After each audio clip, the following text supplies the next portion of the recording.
everybody, welcome into K17 Reactions. Like always, I'm your host Jimmy. And today on the channel, I'm going to do something a little different. Watch a little different type of video than I've done before. I get at the beginning, my intro to this, it says, music, comedy, and stuff. And today's topic will fall under that and stuff. A lot of you out there are going to be familiar with the rock band that was predominantly successful in the 80s by the name of Def Leppard. Classic rock. You still see, young people today, teenagers wearing Def Leppard shirts. And it's been, 40 years or more, actually more than 40, since they were really on the scene and getting big. But for those of you, some of you may not have known, the drummer for Def Leppard, his name is Rick Allen. And in 1984, when he was 21 years old, he was driving in England, I believe it was the north of England, lost control of his car and wrecked. And in doing so, he ultimately lost his left arm at the shoulder. And, you think for a drummer, now you're down to one hand, what are you going to do? Well, he figured it out. So today I just happened to come across, see the title of this video, and it is Tragedy to Triumph, Rick Allen's Def Leppard Story. So I'm going to assume that this is going to explain in more detail just what happened and what he's coped with and all this kind of stuff. That's my assumption.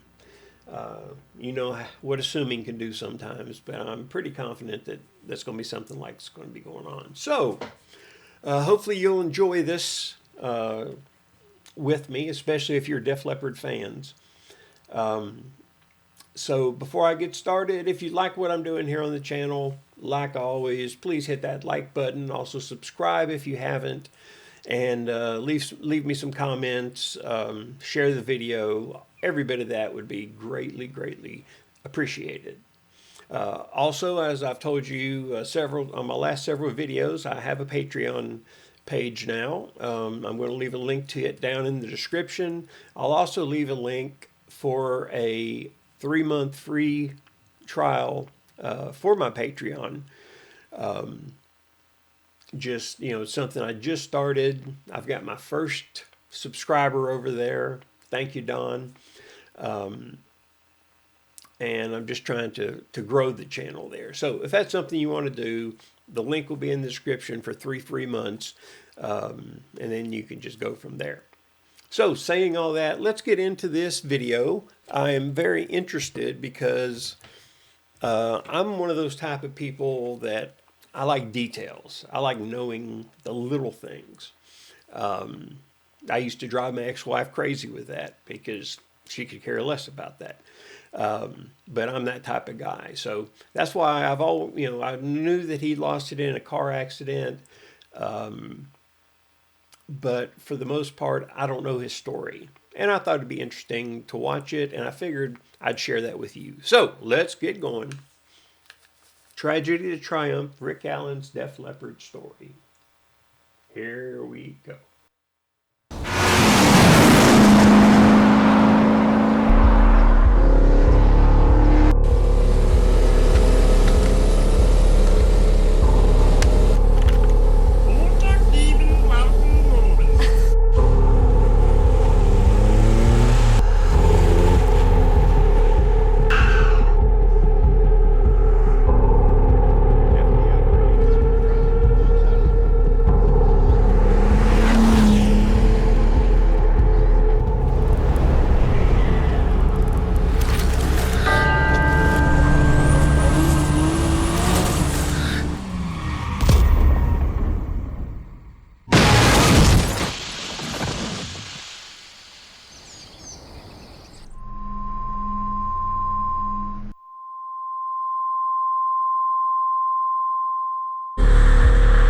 I see.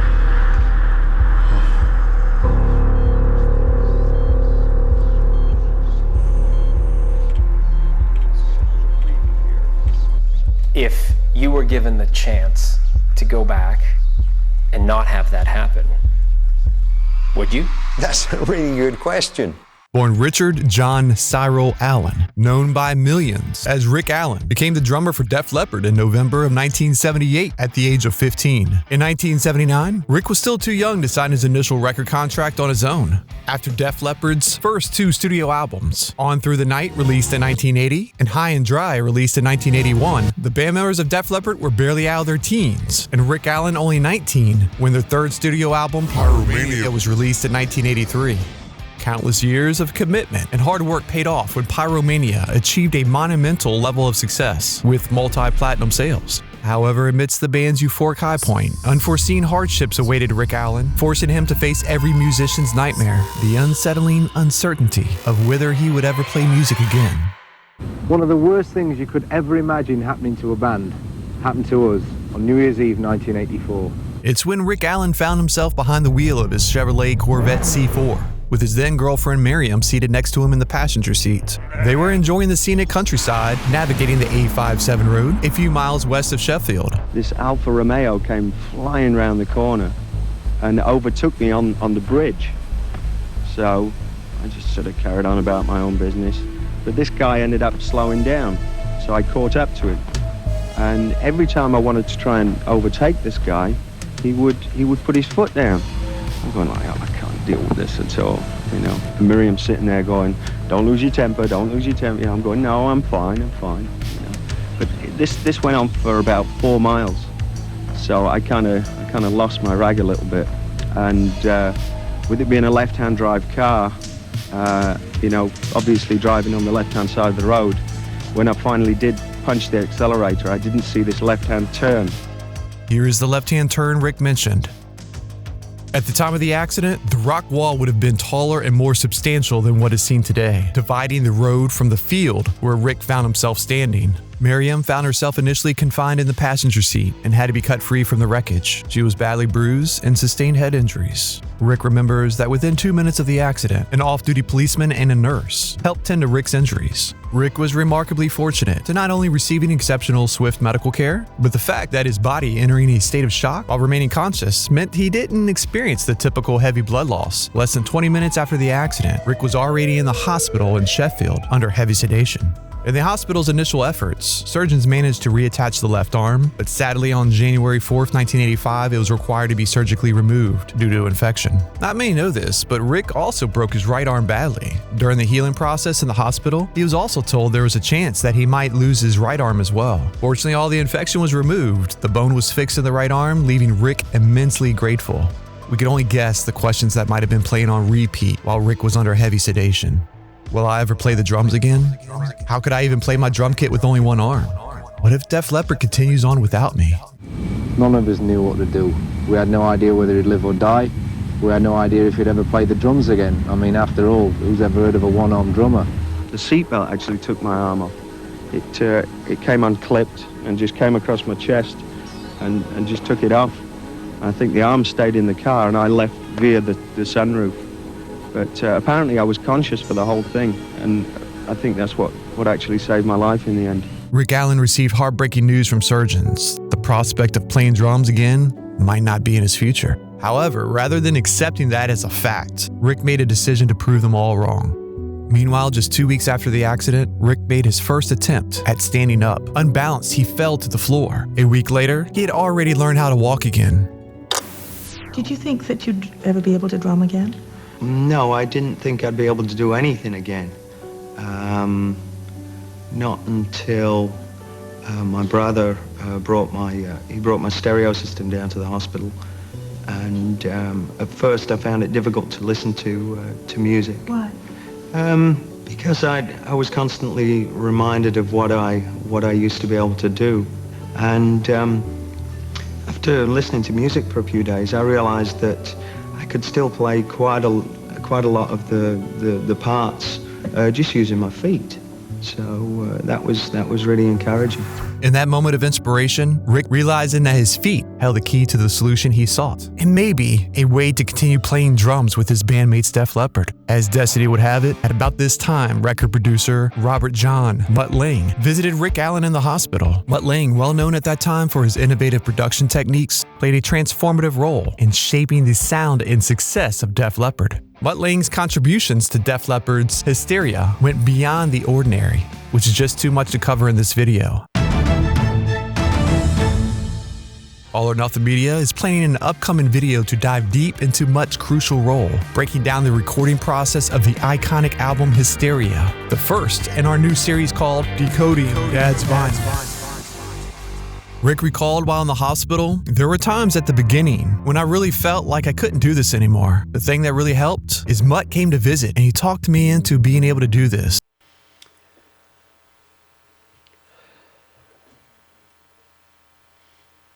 I mean, what do you do? I mean, what actually goes through your mind when something like this happens? I mean, you're a drummer. Your arms are critical. You know, some would have considered they're mandatory to have two. I mean, it's like me being a paramedic for 20 years. You know, what if I lost an arm in an accident? You know, it's hard to pump a blood pressure cuff up and hold a stethoscope at the same time to take a blood pressure. You know, put on a tourniquet. I just think of all the things that, you know, it pretty much put me out. So, yeah, it's just real commendable for him. So, we'll go, here we go. Mutt Lange.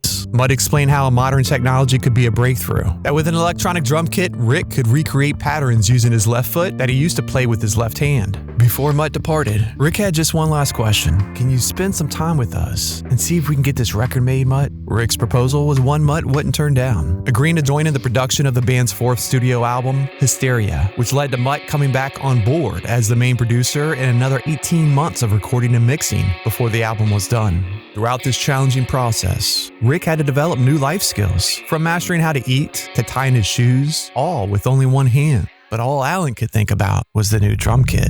Engineer Pete Hartley crafted a customized drum set to accommodate Rick Allen's modified drumming technique. The new drum kit featured electronic drum pads triggered by 4 electronic pedals for his left foot to now play the parts he had previously played with his left arm. It's literally 2 drum kits combined.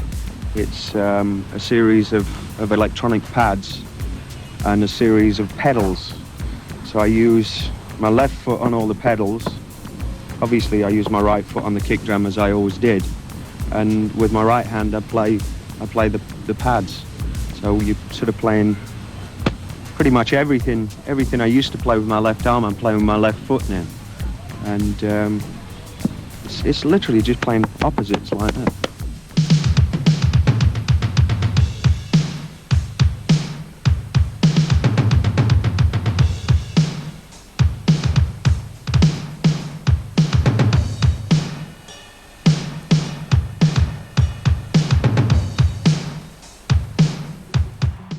Following an additional 2 weeks at his parents' home in Sheffield after he left the hospital, he would fly to join the band at a recording studio in the Netherlands. In Studio 4, Rick's new customized drum kit was waiting for him. For 3 weeks, Allen practiced tirelessly on his own while the rest of the band collaborated with Mutt and Nigel Green in Studio 2. Despite meeting for coffee breaks, the door to Studio 4 remained firmly shut. Joe recalls he wanted to make all the mistakes on his own. And then he'd call us in one day and said, "Listen to this." He played When the Levee Breaks. We all ended up crying. From that moment, I think we all truly started to believe. Rick Allen would return to the stage with Def Leppard just 20 months after his accident, making his official live comeback for England's Monsters of Rock Festival in 1986. Indeed, it's true that Rick Allen had a backup drummer for the initial shows leading up to that festival. In the early stages of his return to performing live, the band enlisted the help of Jeff Rich as a temporary backup drummer.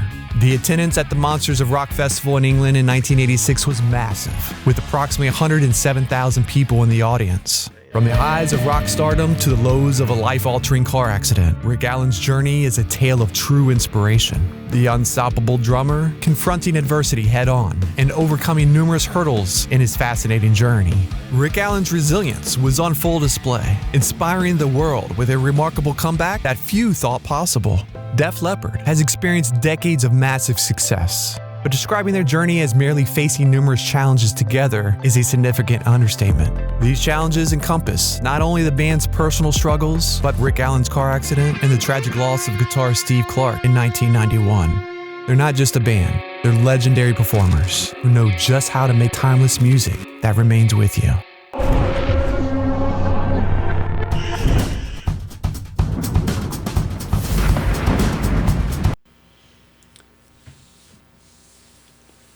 Well, that was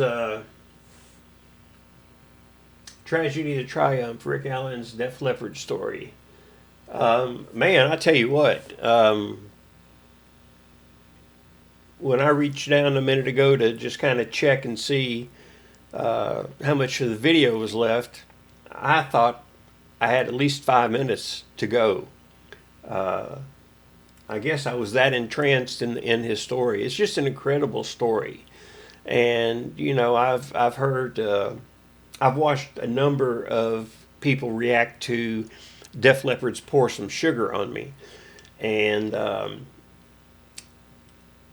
you know, it's every time I watch it, I'm just waiting for the people that are watching to just all of a sudden get this weird look on their face and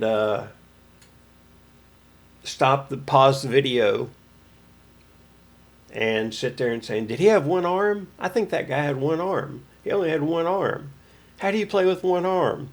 And especially those that have already complimented the drummer, saying the drummer's killing it, and then they all of a sudden notice that the drummer has one arm. It's just inspirational. And, you know, there are certain things that people just say they can't do. And, you know, I've heard people say there ain't nothing you can't do. Well, yeah, that's not exactly true. You know, there are plenty of things that I don't care how good and perfect of a person I would be. There are things that I just can't do, and I'll never be able to do it. But this is an inspirational story that you can, just take to heart. Because there are things that you say you can't do that you can. You just have to have the right motivation, the right maybe people in your life, the right mindset. And to sit there and lose your arm and 20 months later you're back with the group. You know, that's a year and 8 months. Now, being a paramedic, I have seen many, many weird injuries, including some amputations. I've known a couple people who have had limbs amputated. And, I don't know off the top of my head one of those who was to the point that Rick Allen was in this. It's just incredible story. And I actually, while I'm saying this real quick, I actually watched this on All or Nothing Media, their YouTube channel, and they are a brand new channel. They've got about 1,020 subscribers so far. So if you like this video, I always tell you, subscribe, like, comment to mine. But if you like this video, go to All or Nothing Media and give them a subscribe and a like, because it was just a really good story. So I hope y'all liked it. I'll leave my link to Patreon in the description, as well as the link to get a free 3-month trial of my Patreon. So yeah, thank y'all. Let me encourage anybody struggling with mental health out there. Know that you're not alone, and please don't give up. It's hard. It may get harder, but if you don't do anything about it, if you don't deal with it, if you don't find people that can help you, then it's just going to get worse and worse. So let me just encourage you with that. So saying all of that, let me just say, until next time.